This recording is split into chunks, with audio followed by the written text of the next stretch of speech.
नमस्कार दोस्तों, हिंदवी स्वराज्य इस YouTube चैनल पर मैं जीजा आपका स्वागत करती हूँ। दोस्तों, जिनका नाम लेते ही मन में जोश और आत्मविश्वास पैदा होता है, वही छत्रपति शिवाजी महाराज के जीवन चरित्र के बारे में हम यहाँ बात कर रहे हैं। पिछले वीडियो में हमने शिवाजी महाराज के जन्म और शिक्षा के बारे में बात की है। अब हम इस वीडियो में छत्रपति शिवाजी महाराज ने स्वराज्य स्थापन करने की कैसे शपथ ली, कहाँ पर ली, यह तो देखेंगे ही। शिवाजी महाराज एक कुशल राजकारणी थे। जब उन्होंने स्वराज्य की शपथ ली तो वे सिर्फ 14-15 साल के थे।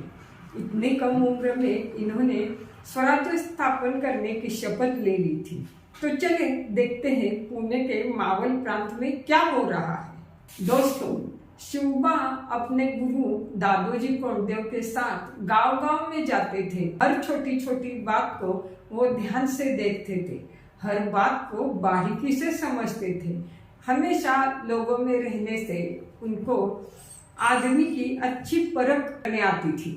लोगों के प्रश्न क्या है, उनका हल कैसे निकालना है, ये बातें वो तुरंत भाग जाते थे। इतनी कम उम्र में भी उनकी बुद्धि बहुत तेज थी। व्यायाम करने से उनका शरीर बहुत कणखर बन चुका था। राजे बड़े लोगों के साथ बड़ों की तरह और बच्चों के साथ बच्चों जैसा व्यवहार करते थे।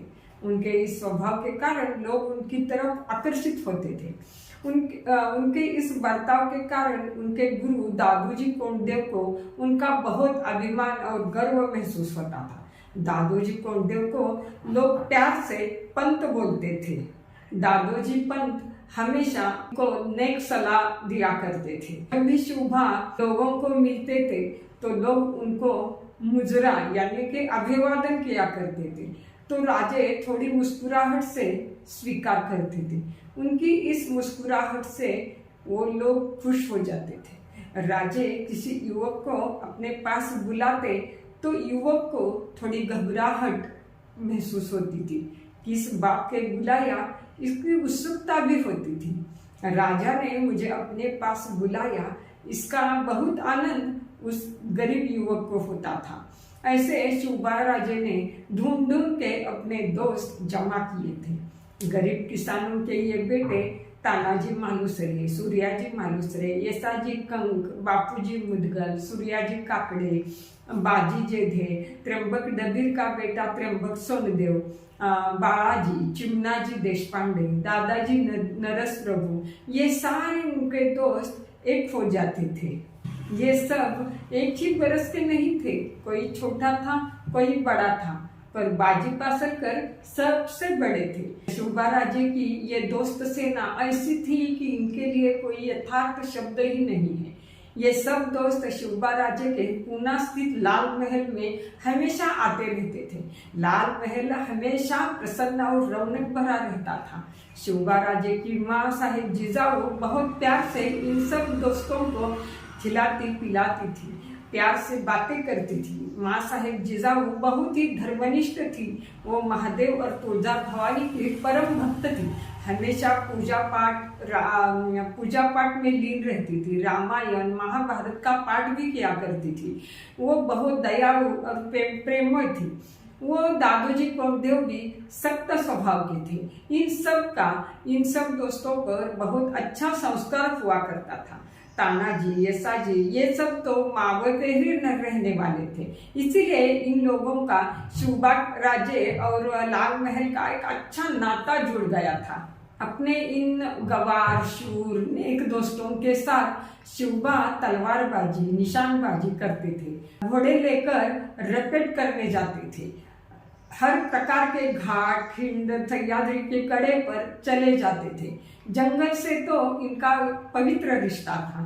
कहाँ पर रास्ते है, कहाँ मार्ग है, कहाँ चोर मार्ग है, इन सब बातों को पता इन दोस्तों को होता था। शिवबा के लिए इनके दोस्त कुछ भी करने को तैयार थे। मुगल और बादशाह के लिए उनके मन में बहुत कड़वाहट और तिरस्कार था। शिवबा राजे तुलजा भवानी और शंभू महादेव के भक्त थे। सब दोस्तों को लगता था कि माँ तुलजा भवानी शिवबा राजे को प्रसन्न है। उन सब दोस्तों ने फैसला किया था कि अपने इस धरती पर हमारे शिवबा राजे का ही राज होगा, हमारा स्वराज्य होगा, हमारे शिवबा राजे का ही राज होगा। हमारे देवता अब स्वतंत्र होंगे। भगवान शिव का और तुलजा भवानी का वास्ता देकर शिवबा राजे कहते थे कि यह राज्य होगा, यह हमारे श्री की ही इच्छा है, भगवान की ही इच्छा है। इस कारण से शिवबा अपने दोस्तों के साथ आळंदी, देवू, मोरगांव के मोरेश्वर का भी दर्शन करने के लिए जाते थे। उन सब दोस्तों को न भूख लगती थी न प्यास, सिर्फ एक ही ध्यास था, स्वराज्य स्वराज्य। स्वराज्य के ही सपने रंगने लगे थे। शिवबा राजे के नाम से उनके जागीर का कारोबार शुरू हो चुका था। अपने पिता शहाजी राजे का सूचना और सावधगिरी से शिवबा राजे पालन कर रहे थे। अब अपने जागीर में खुद की मोहर या राजमुद्रा भी तैयार हो चुकी थी। मुद्रा अष्टकोण में तैयार हुई थी। शिवबा राजे ये अपने दोस्त सेना लेकर बीजापुर के आदिल शाह के बादशाही सूबे में घोड़े दौड़ाकर टेहानी करते थे, गुप्त खबर जमा कर रहे थे। कुछ भी करके ये बादशाही यहाँ से उखाड़ कर फेंकना चाहते थे, इसीलिए हेरगिरी किया करते थे। पंत और शिवबा दोनों ही जानते थे कि बादशाह के हाथ से राज्य निकाल कर लेने की गुस्ताखी कर रहे हैं। यह बात एक ना एक दिन बादशाह को समझेगी। इस प्रकार का बंड बादशाह के समझ में जरूर आएगा।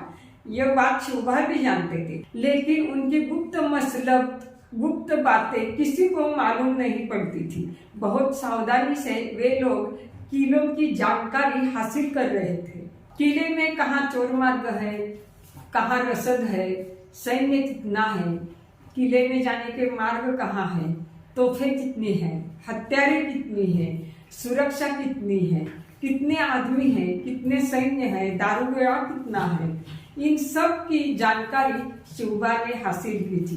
पुणे शहर से 25 कोस दूर भोर तहसील में रायरेश्वर का अत्यंत रमणीय और पवित्र प्राचीन महादेव का मंदिर है।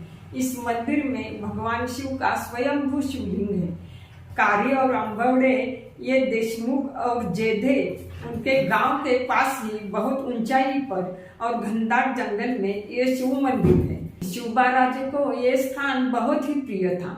एक दिन शिवबा राजे और उनके दोस्त अपने घोड़ों पर सवार होकर कारी और अंबवड़े की दिशा की ओर चल पड़े।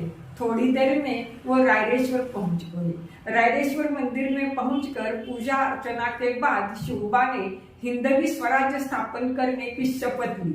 यवनों की पीड़ा नष्ट करने के लिए, हमारे देश और राष्ट्र पर जो परकीय लोगों का राज्य है वो नष्ट करने के लिए हम शपथ लेते हैं। हर हर महादेव, हर हर महादेव। इस बात से सब मावलों में आत्मविश्वास भर गया।